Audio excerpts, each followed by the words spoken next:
¿Alguna vez estuviste muy enfocado en alguna situación que no fuiste capaz de observar lo que sucedía en tu entorno, con tu familia o amigos? ¿Te desviaste de comprender el propósito de tu vida o de lo que estabas haciendo?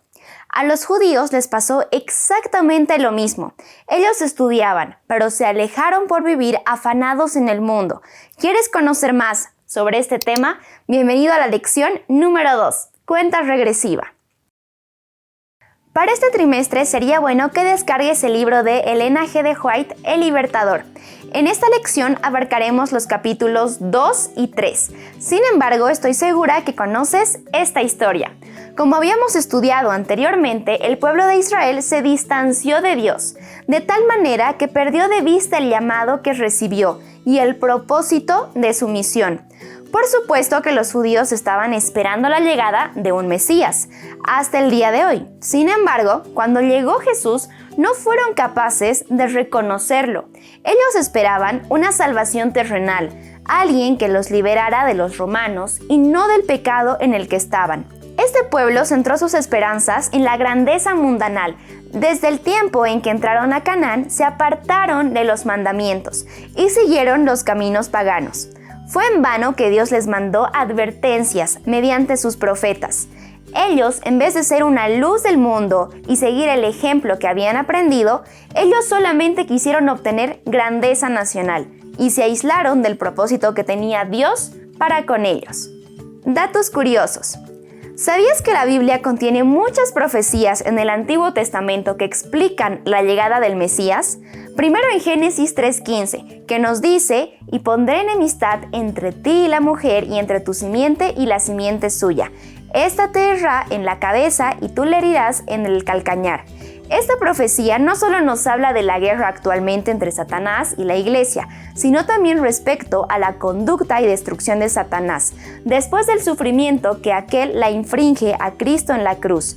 Jesús demostró definitivamente la destrucción de la cabeza a la serpiente o a Satanás. Él venció esa batalla. Para explicar este versículo debemos entender lo siguiente. Dios declara que habrá una enemistad constantemente entre Satanás y la humanidad, simbolizada aquí por la mujer. Esto indica que habrá una lucha espiritual permanente entre el bien y el mal, con Satanás, intentando destruir a la humanidad y separarla de Dios. La simiente de la serpiente representa a aquellos que siguen a Satanás y sus propósitos, es decir, a quienes rechazan a Dios. Una herida en la cabeza es mortal, lo que simboliza la victoria total de Cristo sobre el pecado, la muerte y el diablo. Satanás también infligirá sufrimiento a Jesús, pero no sería una derrota definitiva.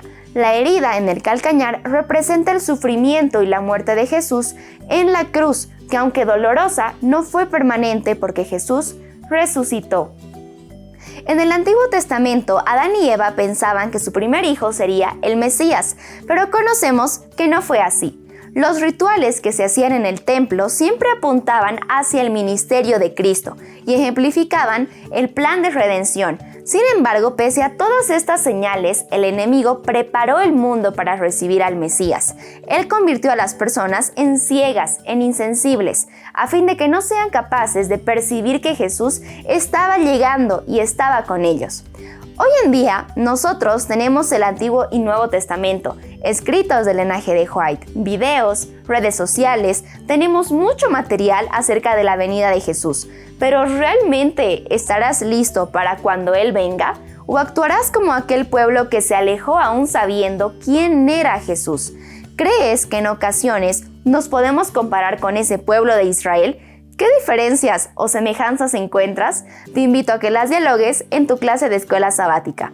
Finalmente, resulta natural tener sueños y desear hacer planes para vivir de la mejor manera posible aquí en la tierra. Sin embargo, no podemos olvidar que no nos pertenece este mundo. Dios tiene mejores planes para nosotros, inclusive aquí en la tierra. Solo no hay que vivir afanosos en lo mundano y en aspectos que no agradan a Dios. Necesitamos ser fieles y esperar pacientemente la llegada de Jesús. Hasta aquí la lección de esta semana. Nos vemos la siguiente. Bye.